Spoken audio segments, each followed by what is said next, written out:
All right, what's going on, y'all? So today we're going to talk about carb cycling. So carb cycling sounds complicated, but today I'm going to teach you a very simple way to use carb cycling as well as a little bit more of an advanced method. You can use carb cycling when you're bulking to put on muscle mass even more efficiently and actually keep abs while you're bulking. And then when you're shredding down, when you're trying to get cut, you can use carb cycling to, one, help you keep more muscle mass and cut down more efficiently.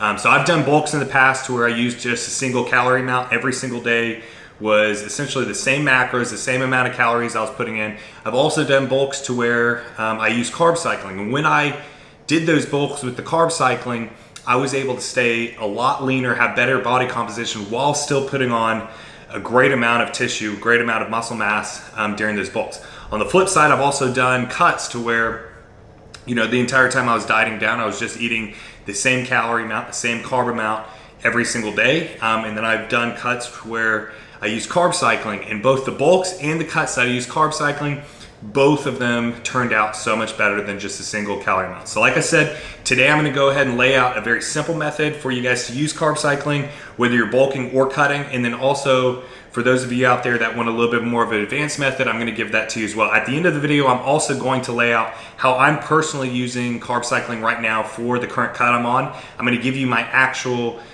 daily calorie amounts with the macros, so you can kind of see an accurate picture right now of how carb cycling can actually work. All right, so first let me go ahead and give you kind of a quick snapshot of what carb cycling is. So most people, when they're doing a bulk or they're doing a cut, they're eating the same macros every single day. You might have that you're supposed to have 2,600 calories. You might have that you're eating, say 250 grams of carbs per day. Carb cycling is essentially to where different days might have different amounts. So you might eat a different amount of carbs on, say, a training day rather than a rest day. So the way this works is you can think with carbs, you're filling up your glycogen stores. So your glycogen stores in your muscles is going to allow you to have better training outputs, all of that. Carbs are readily available for to be used by the body for energy. So when you're going ahead and you're, say, doing a bulk, if you're eating just the same amounts every day, and you're trying to be in a calorie surplus to actually put on those muscles, you can become oversaturated with the glycogen, which is definitely not bad. If you're trying to bulk up, the main thing should be that you're in a calorie surplus. But if you want to, remain at least, have a better body composition as you're bulking up, keep at least some semblance of abs, all of that, what you can do is use carb cycling to where, one day you might have a high carb day, and then you might have a heavy training day that day. Well, then if you go ahead and say taper down the carbs the next day a little bit, it's almost as like, picture a glass full of water. When you have those high carb days, your glass is filled all the way up. If you keep eating the same amount of carbs, all that, you might spill over. Whereas if you go ahead and empty the cup a little bit, take away some of those carbs, you're not going to ever essentially spill over and be in too much of a surplus. Kind of the same strategy as main gaining if you're doing that for bulking. Well, the same thing works with cutting as well. Say, when you're cutting, you want to make sure that you're maintaining your gym performance. You're keeping your strength as high as possible for as long as possible throughout the cut. That way you can go ahead and maintain muscle tissue. That's one of the greatest determinants of how much muscle tissue you'll keep during a cut is your gym performance. So what you can do is on training days have a higher amount of carbs than on your rest days, because when you're resting, you're not going to be utilizing as many carbs. So this way, they'll keep you even in a greater deficit, and you're just utilizing carbs when they're needed in a little bit more of an efficient way.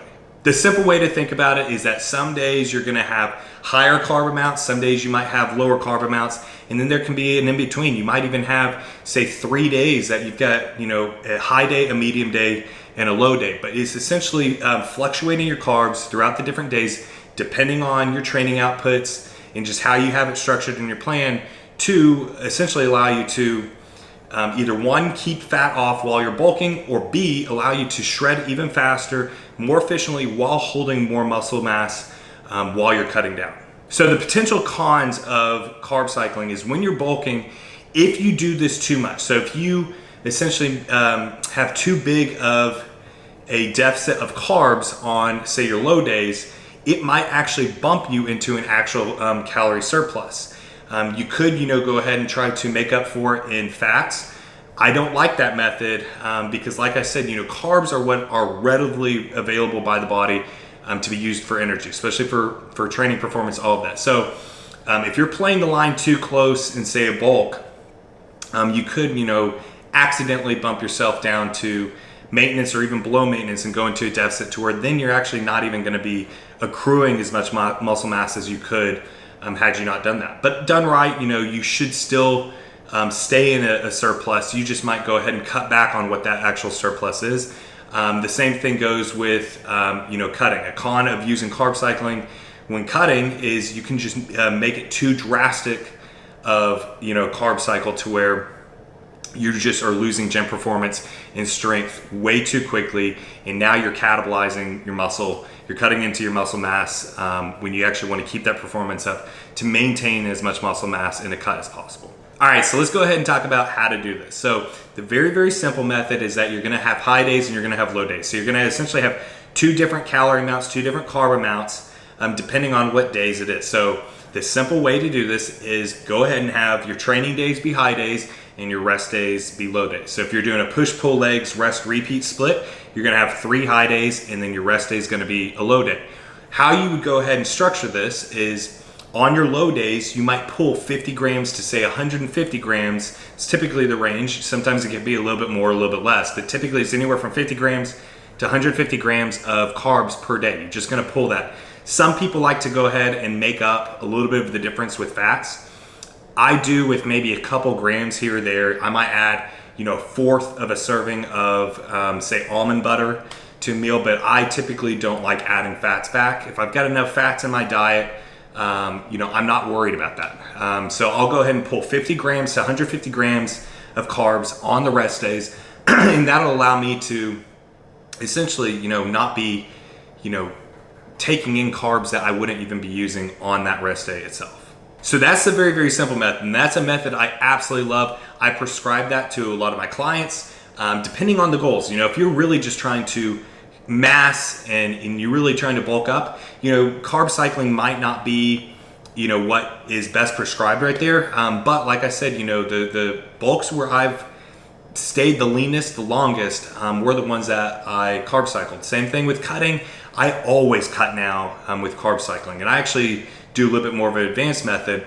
But the next step up from that simple method is essentially to have a certain amount of high days and a certain amount of low days. So it might not necessarily fall on training days. It might not necessarily fall on rest days. This is not a method that I personally recommend or prefer, but I have seen this done in the past, and I've tested this out in the past. So it might end up being that you have, say, 5 high days to 1 low day. It doesn't matter what your training split is. It doesn't matter what day of your split it falls on. You just might have a certain amount of days lined up that you have that, and then you go ahead and have a low day, fall on that. So it could be 5 to 1, it could be 7 to 1. All kind of depends how you set it up and what your goals are. The advanced method is that you actually have 3 or more carb amounts set in there. So you could have a high day, you could have a medium day, and you can have a low day. This is currently how I'm doing my cut right now. So right now I've got high days set on my push days. Pull and leg days are medium days, and then rest days are low days, and then it repeats. So I go high, medium, medium, low. So to give you the actual amounts, my high days are 3,197 calories. I've got 387 grams of carbs, 302 grams of protein, and 48 grams of fat. Then the medium days are 2,667 calories with 272 grams of carbs, 290 grams of protein, 45 grams of fat. So that's literally over 100 grams of carbs less than my high days. And then low days are 2,505 calories with 238 grams of carbs, 273 grams of protein, and 49 grams of fat. So that's essentially 150 grams of carbs less than my high days. Now, how I've got it structured like that right now is my high days are a little bit higher than a lot of times how you'd want a calorie cycle or carb cycle. I've got that set in place to really fill me back up on the days that I'm wanting to use it. Right now, I'm trying to set them up on my push days for that specific reason. And then it does carry me through, at least the next day of training, if not the following. With that being said, that's still not even taking me above maintenance. But it does allow me to fill back out, be able to maintain my gym performance, all of that. And then by the time I get to rest days on my low days, I'm full on glycogen depleted again. So it's allowing me to essentially play with the glycogen stores in my body to maintain my gym performance, not lose strength. Throughout this entire cut, I've been able to maintain strength for the last 8 weeks. It's not even started to dip yet, but I'm still shredding body fat very, very, very quickly. So that's kind of how you'd want to do it if you have, if you really, really know your body, you know how to read your check-in pictures, plus the weight on the scale, all of that. If you're not there yet, that's completely fine. You can get a ton out of the simple method, which is have high days on your training days. And this could be, essentially, say anywhere from 50 grams to 150 grams of carbs more than your rest days. Say you're doing an intra-carb drink, like a Gatorade, or you have an intra-workout carb powder.